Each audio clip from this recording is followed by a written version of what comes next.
जैसा कि आप जानते हैं कि अक्टूबर और नवंबर में बिहार में विधानसभा लोकसभा चुनाव है, लेकिन जो है इस इलेक्शन जो होगी इससे रिलेटेड बहुत ही इंपॉर्टेंट जो है ना एक डिसीजन लिया गया है इलेक्शन कमीशन ऑफ इंडिया की तरफ से। और ये इलेक्शन कमीशन ऑफ इंडिया की तरफ से जो लिया गया ये राहुल गांधी का जो डिमांड है उसको आप कह सकते हैं कि इस रूप में या दूसरे रूप में भी कि राहुल गांधी की जो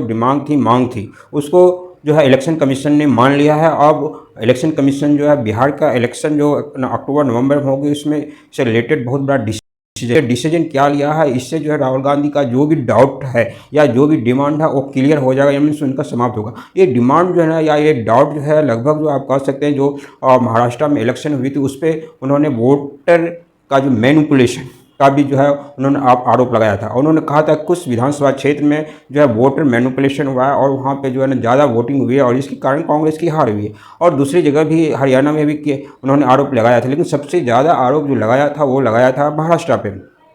अब जो है ना इलेक्शन जब 2025 का विधानसभा का इलेक्शन बिहार में होने जा रही है अक्टूबर नवंबर में, तो अब फिर ये मांग जो है ना राहुल गांधी की तरफ से इलेक्शन कमीशन के ऊपर आरोप लगाना जोरों से चल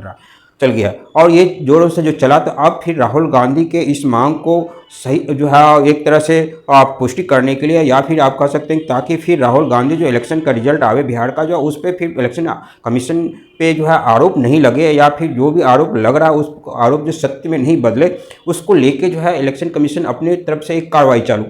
करने वाली है। और ये क्या कार्रवाई चालू करने वाली है ये मैं अभी आपको बताऊंगा, इसलिए आप पूरा वीडियो देखिए। वीडियो स्टार्ट करने के पहले आपसे रिक्वेस्ट है कि अगर आप मेरे चैनल को सब्सक्राइब नहीं किया तो चैनल को सब्सक्राइब करें और मेरे चैनल से जुड़िए और हर तरह के यहाँ पे जो सोशल रिलेटेड, पॉलिटिकल रिलेटेड और जो है ना जो भी डिफेंस से रिलेटेड इस तरह से वीडियो यहाँ पे अवेलेबल होते हैं।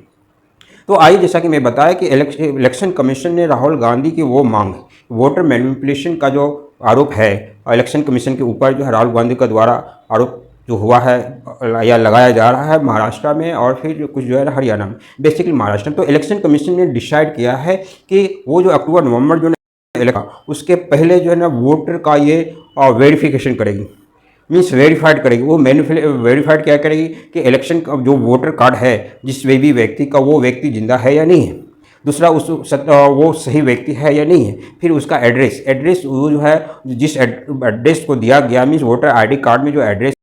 है तो वो रहता है या नहीं है। तीसरा जो है क्या जो है एक ही व्यक्ति कई तरह के कई वोटर बना चुके हैं क्या, मीन्स या फॉर्जरी भी वोटर है। कुछ ऐसे भी आरोप राहुल गांधी का है कि व्यक्ति जो है ना अगर 5 लाख किसी विधानसभा क्षेत्र में है तो वहाँ पर 8 लाख जो वोटर कार्ड बने हुए हैं या 10 लाख वोटर कार्ड बने हुए हैं, तो वो इससे ज़्यादा वोटिंग हो जाती है जिसके कारण वोटिंग जो है वो व्यक्ति जो फॉर्जरी वोटर हैं वो बीजेपी को वोट कर देते हैं, तो इससे जो है ना बीजेपी जीत जाती है, ये आरोप है।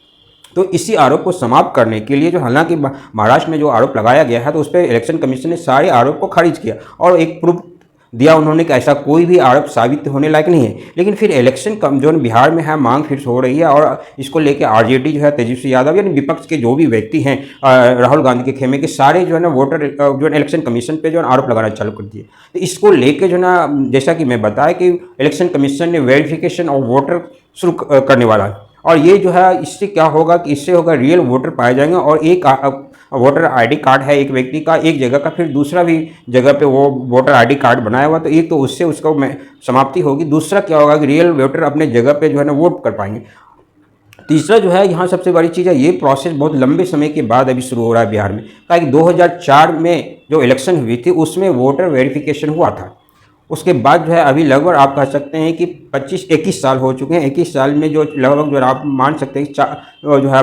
4 बार जो है इलेक्शन हो चुका है। तो 4 बार इलेक्शन हो चुका तो पूरा वो तो क्या वोटर सही है नहीं है, वोटर जिंदे हैं या मर गए, जिसका जो मर गए वोटर वो भी वोटिंग कर रहे हैं जो है ना फेक रूप से उनका भी यूज हो रहा है। तो ये सब जो है बहुत बड़ा मामला जो है अभी सामने आया हुआ है। तो ये सब मामले को समाप्त करने के लिए इलेक्शन कमीशन ने अब जो है बहुत जल्द जो है स्टेप ले रही है और घोषणा कर चुकी है और डेट निकल जाएगा कि कब से वो डोर टू डोर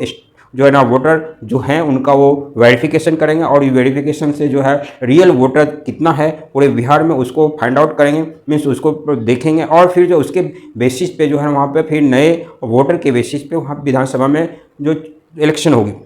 लेकिन अब बात यह आती है कि क्या राहुल गांधी इस तरह का जो आरोप जो लगा रहे हैं और ये लगा जो उनका जो है ना बार बार हो रहा है लगाने का इलेक्शन कमीशन पे, क्या इलेक्शन कमीशन ऐसा जो कर रहे हैं वेरिफिकेशन का बाद क्या 2025 का जो राहुल गांधी क्या फिर ये घटना होने यानी ये सत्यापन होने के बाद भी वोटर मैनिपुलेशन की बात करेंगे। अब ये राहुल गांधी पर डिपेंड करता है, क्योंकि ये voter election commission of India जो वोटर का ये वेरिफिकेशन करती है, तो ये खुद अपने भी नहीं करती है, इसके साथ पॉलिटिकल पार्टी का कुछ मेंबर जुड़े होते हैं। हर बूथ के जो है ना पॉलिटिकल पार्टी के मेंबर रहते हैं, उसके आधार पर जो है वो सम्मिलित होते हैं और उसके सामने वेरिफिकेशन होता है। तो क्या राहुल गांधी फिर जो है ना एक बहाना लेके आएंगे इलेक्शन हारने? अगर हारती है कांग्रेस बिहार में, सत्ता नहीं बनने पे नहीं आती है कांग्रेस या कांग्रेस की समर्थित जो ग्रुप है, तो अब यही देखने की बात है। अब ये देखने की जो बात होगी ये तब होगी जब इलेक्शन का रिजल्ट आएगा। लेकिन अभी इलेक्शन कमीशन का बहुत ही अच्छा जो है स्टेप है, और ये स्टेप जो वोटर वेरिफिकेशन का है, जैसा कि ऑलरेडी मैं बताया कि बहुत से ऐसे वोटर्स हैं जो एक जगह रहते हैं, वहाँ पे तो बनाए हुए हैं, जहाँ परमानेंट रूप से रह रहे हैं वहाँ अलग अलग बनाए हुए हैं, और एक जो है ना वहाँ पे वो अगर जॉब करते हैं या किसी तरह से अस्थायी रूप से रह रहे हैं तो वहाँ लंबे समय से तो वहाँ भी बनवा लिए हैं। तो एक मामला है। दूसरा मामला है कि फॉर्जरी वोटर से बहुत से जिनका जो है ना डेथ हो चुका है, वो डेथ हो चुका है, तो वहाँ पे वो फिर उनका वोट कोई यूज कर रहा होगा, ऐसा भी हो सकता है, इससे वोट का संख्या बढ़ेगी। तीसरा जो सबसे बड़ा चीज़ है, फॉर्जरी वोटर से बहुत से ऐसे होते हैं इलीगल पर्सन जो है ना भी यहाँ पे बिहार में हो सकते हैं, कि जैसे बांग्लादेशी आदमी सब है या अलग अलग आदमी है, उससे भी फाइंड आउट हो जाएगा कि कोई व्यक्ति यहाँ का रियल बासिंदा है या नहीं है। अगर रियल बासिंदा नहीं है फिर भी वोटर कार्ड बना के वो वोटिंग कर रहा है, तो ये बहुत बड़ा प्रॉब्लम है। तो ये सब भी फाइंड आउट हो सकता है, हो जाएगा। इलेक्शन कमीशन इसको स्टेप्स को पूरा करेगी। तो अब यही देखने के आगे क्या होता है। तो इस वीडियो में इतना ही। Thank you.